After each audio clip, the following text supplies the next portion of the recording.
Seguimos en esta review de la impresora 3D Witbox de Beku y aquí estamos en la web del producto que el fabricante nos ofrece. La dirección la tenéis aquí en la barra de dirección, beku.com/es/Witbox.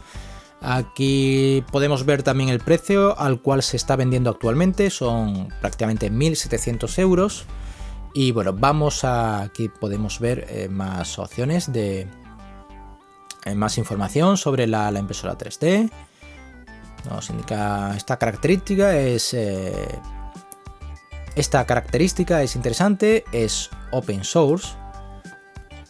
Tanto el diseño, lo que es el diseño de la impresora 3D es open source, ya que no incorpora software propio. Nos indican que tenemos que usar otro software.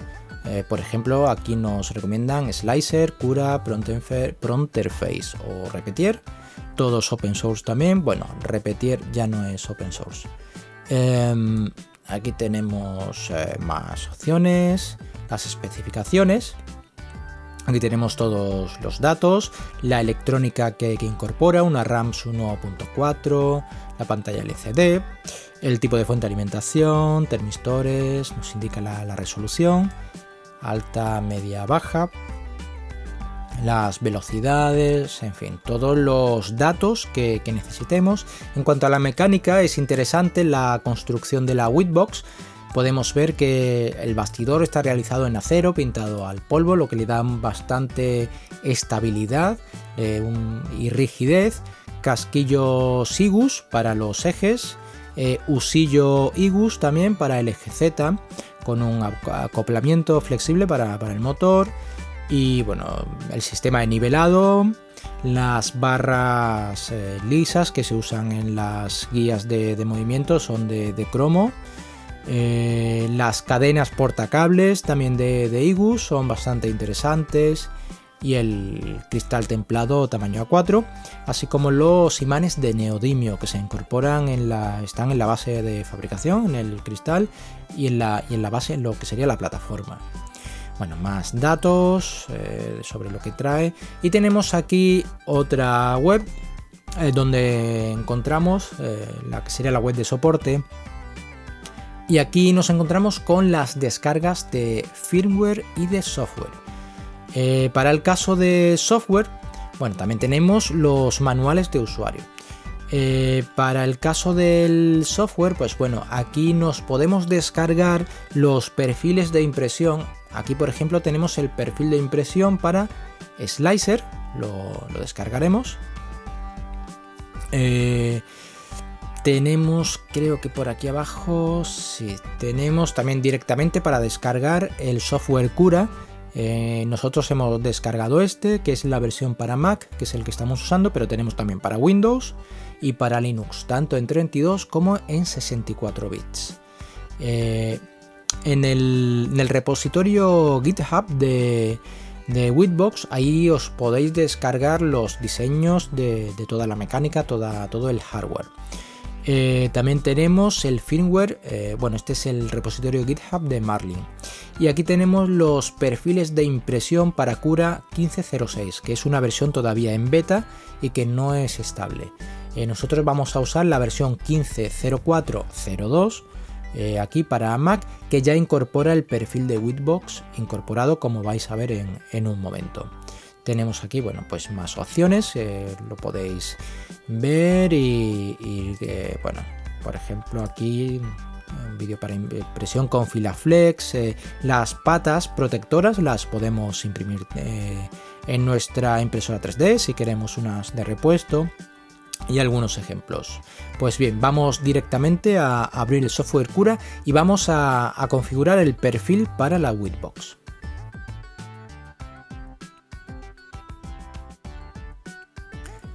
Bien, aquí tenemos Cura, lo tenemos ya abierto. Nos aparece una Ultimaker, que es la empresa que desarrolla el software, y aparece uno de sus modelos por defecto. Y vamos a instalar el perfil de Witbox. Vamos a ver que es muy sencillo. Tenemos que ir en el menú al ítem Machine y seleccionar Add New Machine. aquí nos aparece una serie de cuadro de diálogos en el que, bueno, un asistente para instalar el perfil adecuado. Hacemos clic en Next y bueno, seleccionamos, en este caso tenemos que seleccionar esta opción de otras en el que, por ejemplo, nos indican para Witbox, MakerBot o RepRap. Si queremos también enviar información de forma anónima, en este caso no lo vamos a hacer.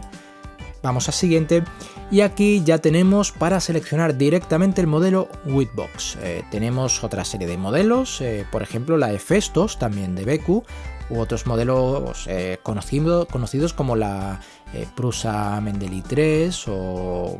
Bueno, pues aquí tenemos varios modelos ya preestablecidos. En este caso vamos a seleccionar la Witbox. Hacemos clic en siguiente y bueno, pues voilà, ya lo tenemos hecho. Aquí vemos que esta sería la plataforma de fabricación.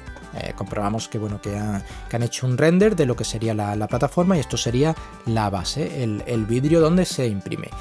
Por defecto, pues tenemos aquí una serie de ajustes a 200 micras de altura de capa, el grosor de las paredes a 1,2 milímetros y bueno, lo demás está en principio ajustado correcto, la velocidad y la temperatura. Podemos ajustarlo a gustos particulares si queremos intentar más velocidad y sobre todo, bueno, lo que sería el grosor de las paredes o el grosor de las capas superiores e inferiores. También lo podemos modificar y el porcentaje de relleno.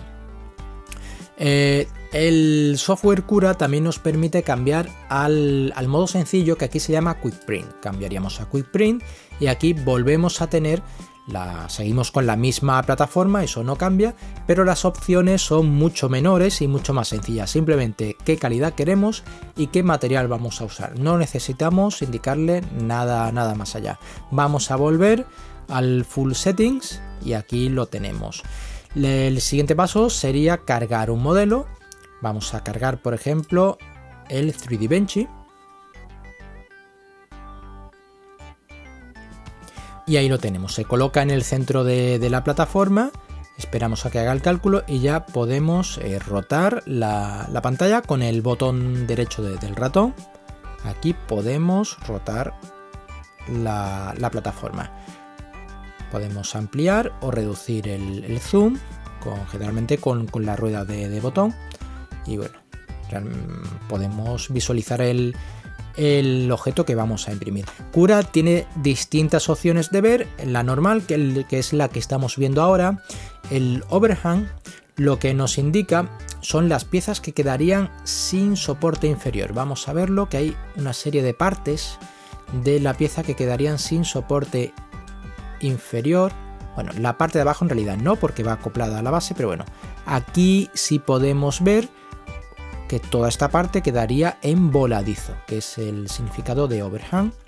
Y bueno, las partes, como vemos, el techo, evidentemente, esa parte del techo quedaría en voladizo. Esto está bien para ver si hay partes críticas que necesiten de soporte. Otra opción de visualización, la más adecuada, la más útil, es la de capas. Hacemos clic y enseguida el software nos hace un render de cómo sería la impresión 3D capa a capa. Aquí, en este deslizador, podemos seleccionar a qué capa ir. Vamos a la capa 1 y vamos añadiendo capas. Vamos subiendo y vemos cómo se iría fabricando la pieza en la impresora 3D. Seguimos subiendo hasta llegar a la última capa, la 240, y ahí estaría la pieza al completo. Es una representación más o menos precisa de todos los hilos que se van depositando en todo el proceso de impresión 3D, todo el recorrido que iría haciendo el cabezal. Aunque es difícil de visualizar, no es que sea sencillo, pero bueno, podemos hacernos una idea bastante común. También tenemos la opción de ver una sola capa en lugar de todas. Aquí veríamos la capa actual, la capa 14, pues todo esto sería lo que se haría. En distintos colores podemos ver lo que sería el relleno, lo que serían las paredes interiores y exteriores. Podemos ir seleccionando distintas capas, cada capa pues tiene tiene su particularidad. Aquí vemos, por ejemplo, si vamos a las últimas capas, pues bueno, prácticamente solamente el cilindro que hace las veces de tubo de escape del barco. Vamos a cambiar otra vez a multilayer y aquí, bueno, aquí ya lo podemos ver. Bien, un aspecto que tenemos que destacar es un pequeño fallo que tiene el software Cura, que es el que Beko nos recomienda para usar con nuestra impresora 3D Whitebox, y se debe al pasar de modo experto a modo sencillo. Os lo vamos a explicar muy brevemente, muy sencillo, para que lo tengáis en cuenta en caso de que os ocurra lo mismo. Bien, aquí tenemos la pantalla de Cura en la que estamos trabajando en modo experto. Tenemos seleccionado una altura de capa para alta calidad, el resto de parámetros, y en la sección de filamento, pues el diámetro del filamento es 1,75 milímetros, que es el filamento que usa esta impresora 3D. Hasta aquí todo normal, todo bien, y el proceso de impresión 3D se realizaría sin mayor dificultad. Al pasar al modo sencillo, que aquí se llama Quick Print, vemos que el menú de la izquierda, los ajustes, cambia drásticamente y tenemos muchas menos opciones. Esto está pensado para un usuario pues no experto y que solo necesita un par de ajustes y ya está. Pues bien, aquí vemos que tenemos seleccionado alta calidad y como material PLA. El resto de ajustes internamente el software ya los tiene controlado y no hace falta que nosotros los toquemos, temperatura, velocidades y demás. Pero hay un ajuste que hemos detectado que no está correctamente ajustado, valga la redundancia. Y os vamos a enseñar cuál es, y que a nosotros nos ha provocado una impresión 3D con un aspecto bastante curioso, un aspecto muy poroso, casi con aspecto de espuma.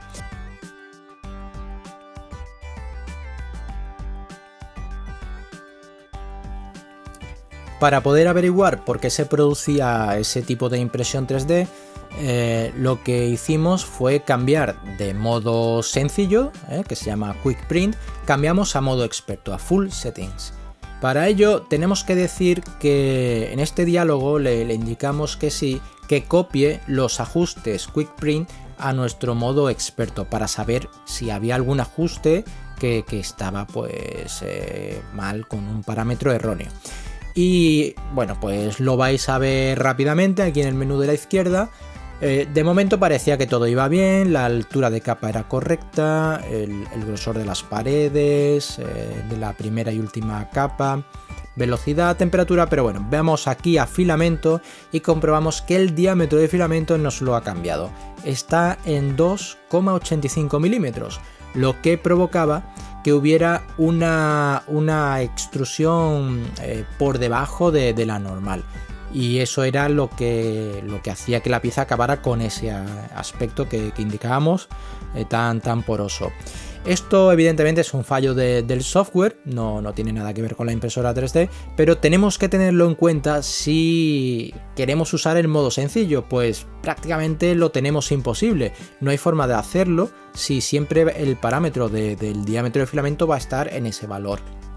Así que tenedlo en cuenta que hay que usar el modo experto, a menos que se solucione en una próxima versión. Nosotros estamos usando ahora mismo la versión 15.04.2, que es, como podemos comprobar aquí, la última versión disponible de Cura. Hay una versión beta ya disponible, la 15.06, pero que no es una versión estable, solamente es de prueba. No sabemos si se habrá corregido este defecto. De todas formas, se lo indicaremos a nuestros amigos de Ultimaker, que son los proveedores del software, para que lo tengan en cuenta y si pueden solucionarlo, al menos en las versiones anteriores. Pues simplemente que tengamos eso en cuenta, usar el modo experto.